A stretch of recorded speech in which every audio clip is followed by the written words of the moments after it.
Hello दोस्तों, early financial आजादी में बहुत बहुत स्वागत है आपका। आईआरएफसी के क्वार्टर वन के रिजल्ट्स अगस्त 11 को आने वाले हैं दोस्तों।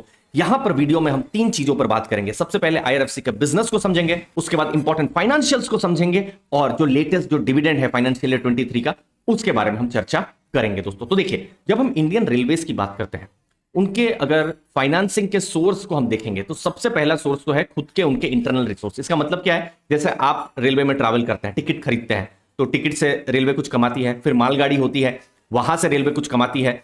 फिर जो दूसरा है, सेंट्रल गवर्नमेंट से सपोर्ट मिलता है। जैसे फरवरी के महीने में बजट आता है, सेंट्रल गवर्नमेंट कहती है कि कुछ रुपया ये रेलवे के लिए रहा, और ये बहुत इंपॉर्टेंट है। थोड़ी देर पर इस पर मैं थोड़ा डिटेल में चर्चा करने वाला हूं।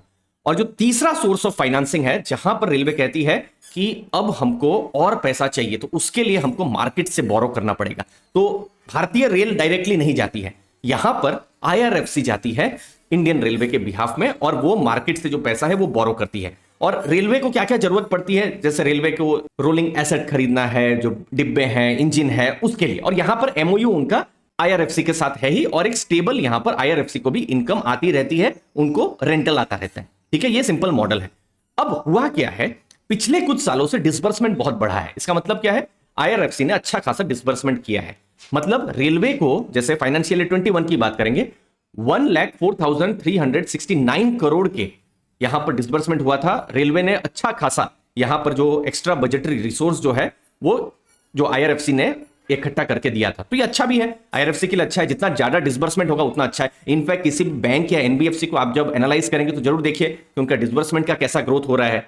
ठीक है, और यहां पर तो इनफैक्ट टोटली एकदम लो रिस्क मॉडल है, क्योंकि यहां एनपीए बिल्कुल है ही नहीं।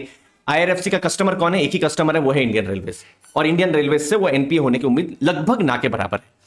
लेकिन अब हुआ क्या है, जैसे फाइनेंशियल ईयर 22 में ये नंबर घटा, और फाइनेंशियल ईयर 23 मतलब इसी साल मार्च 2023 की हम बात करेंगे, डिसबर्समेंट और कम होके 32,337 करोड़ हो गया है, जो कि फाइनेंशियल ईयर 18 के डिसबर्समेंट से भी कम है।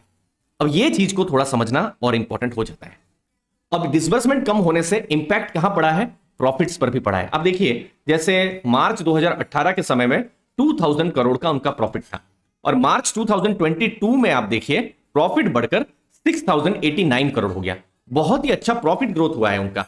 लेकिन अगर आप इस साल देखेंगे, जो अभी फाइनेंशियल ईयर 23 खत्म हुआ है मार्च के महीने में, प्रॉफिट बढ़ा नहीं है बहुत ज्यादा, कुछ 3-4% ही प्रॉफिट बढ़ा है। 6337 करोड़ यहां पर प्रॉफिट यहां पर बढ़ा है। जो कंपनी बहुत ज्यादा डबल डिजिट में ग्रोथ कर रही थी, वो सिंगल डिजिट में भी यहां पर प्रॉफिट ग्रोथ में आ गई है। और इसका बहुत बड़ा रीजन जो है डिसबर्समेंट का गिरना, और इसको हमको क्वार्टर वन में क्या मैनेजमेंट कहते हैं और क्या नए डेटा आते हैं, हमको क्वार्टर वन में पता चलेगा। अब देखिए हुआ क्या है, जो मैं पॉइंट नंबर 2 आपको बता रहा था कि रेलवे को सेंट्रल गवर्नमेंट से भी सपोर्ट मिलता है। अब पिछले कुछ सालों से रेलवे को सेंट्रल गवर्नमेंट की तरफ से बहुत सपोर्ट मिल रहा है। जैसे इस साल का ही बजटरी सपोर्ट आप देखेंगे 2.4 लाख करोड़ का है। मतलब सेंट्रल गवर्नमेंट ने कह दिया कि इतने पैसे जो हैं हम रेलवे को हम लोग देने वाले हैं, और रेलवे जो भी अपने डेवलपमेंट का काम करने वाले हैं। और आजकल हम सुन भी रहे हैं, मॉडर्नाइजेशन पर काम हो रहा है, डबलिंग पर काम हो रहा है, इलेक्ट्रिफिकेशन पर काम हो रहा है, वंदे भारत ट्रेन पर बहुत सारा काम हो रहा है। तो ये सब काम हो रहा है, और सेंट्रल गवर्नमेंट के यहां पर बहुत ज्यादा सपोर्ट है। और इतना ज्यादा सपोर्ट है कि अब इंडियन रेलवे को एक्स्ट्रा बजटरी सपोर्ट की जरूरत नहीं है। और एक्स्ट्रा बजटरी सपोर्ट कौन प्रोवाइड करता है, आईआरएफसी प्रोवाइड करता है। तो आईआरएफसी का यहां पर इसलिए आप देख सकते हैं डिसबर्समेंट का जो नंबर है वो यहां पर घट रहा है। अब ये क्वार्टर वन में हमको देखना है कि इस साल क्या डिसबर्समेंट वो टारगेट कर रहे हैं। और जब रिजल्ट आए थे, ये मई महीने की बात है, मई 2023 की, कोई क्लैरिटी उस समय में नहीं आई थी कि हमारा डिसबर्समेंट का फिगर कितना हो सकता है। अब ये हमको देखना है कि यहां डिसबर्समेंट क्या हो सकता है। अब आईआरएफसी ने अपने आप को थोड़ा सा डाइवर्सिफाई भी करना शुरू कर दिया है। एक लैंडिंग फ्रेमवर्क भी वो तैयार कर रहे हैं, ताकि अपने जो मॉडल है, क्योंकि अभी तो पूरा कंसंट्रेशन इंडियन रेलवे पर ही है, अपने मॉडल को थोड़ा डाइवर्सिफाई कर सके, तो अलग अलग कौन से कंपनियों के साथ वो पार्टनरशिप कर सकते हैं, तो उस पर भी उन्होंने काम करना शुरू कर दिया है। ओवरऑल आप देखेंगे रेवेन्यू फ्रॉम ऑपरेशन 17% बढ़ा है, लेकिन प्रॉफिट अगर आप देखेंगे सिर्फ 4.05% बढ़ा है, जो कि हमने थोड़ी देर पहले बात की। देखिए 6089 करोड़ के आसपास से प्रॉफिट 6337 करोड़ बढ़ा, और ये डिसबर्समेंट कम होना ये एक कारण था दोस्तों। अब आईआरएफसी एक स्ट्रेटेजिक कंपनी है, क्योंकि रेलवे को कभी भी एक्स्ट्रा बजटरी सपोर्ट की जरूरत है तो रेलवे आईआरएफसी के पास ही जाएगी।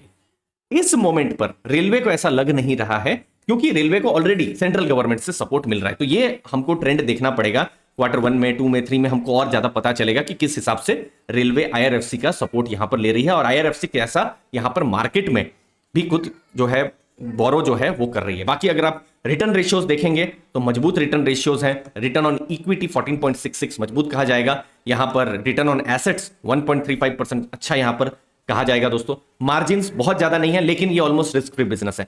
अगर ये कंपनी समझ लीजिए कॉन्सेंट्रेटेड नहीं होती, क्योंकि रेलवे पर पूरा है और पूरा लो रिस्क यहां पर बिजनेस है, लेकिन अगर समझ लीजिए कोई बैंक होती जो पर्सनल लोन भी उनके द्वारा जाता है, होम लोन भी जाता है और बड़े कॉर्पोरेट लोन भी जाते हैं, और तब हमको मार्जिन 1.42 देखने को मिलता, तो शायद हम थोड़ा और प्रोब कर सकते थे या थोड़ा चिंतित हो सकते थे। लेकिन इनके केस में मार्जिन्स ऑलमोस्ट सेम ही रहेंगे और हम देख भी रहे हैं 1.4 से 1.78 उसके आसपास में ही इनके मार्जिन्स हैं, और उसका बहुत बड़ा रीजन एक ही कस्टमर है, रेलवेज ही है यहां पर। ठीक है, नेक्स्ट है डिविडेंड के बारे में डिस्कस करना। डिविडेंड, फाइनल डिविडेंड ऑलरेडी उन्होंने 70 पैसा का रिकमेंड कर दिया है, लेकिन ये जब वीडियो में बना रहा हूं बिल्कुल अगस्त के एकदम शुरुआत में बना रहा हूं, रिकॉर्ड डेट अभी तक आई नहीं है। रिकॉर्ड डेट आएगी। और जो दूसरी चीज जो समझनी है वो है annual general meeting. Annual general meeting का अभी तक हमको डेट अभी तक पता नहीं चल रहा है, क्योंकि एनुअल जनरल मीटिंग के बाद में पेमेंट होगा। तो अगर आपका क्वेश्चन है कि क्या मैं ये 70 पैसा के डिविडेंड के लिए एलिजिबल हूं, तो इस मोमेंट पर आंसर हाँ है, जब ये वीडियो मैं अगस्त के पहले सप्ताह में बना रहा हूं। और हमने देखा भी है पिछले, क्योंकि IPO आए हुए एक्चुअली में 3 साल भी नहीं हुए, लेकिन जैसे पिछले साल 2022 का हम डेटा देखें तो सितंबर के महीने में AGM हुआ था और रिकॉर्ड डेट भी आई थी। अब इस साल क्या आता है 2023 में अभी तक हमको पता नहीं है, बट हमको आने वाले दिनों में पता चल जाएगा दोस्तों।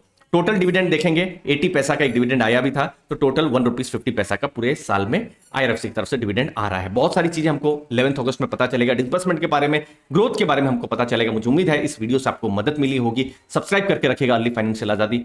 धन्यवाद आपके कीमती समय के लिए। Thank you.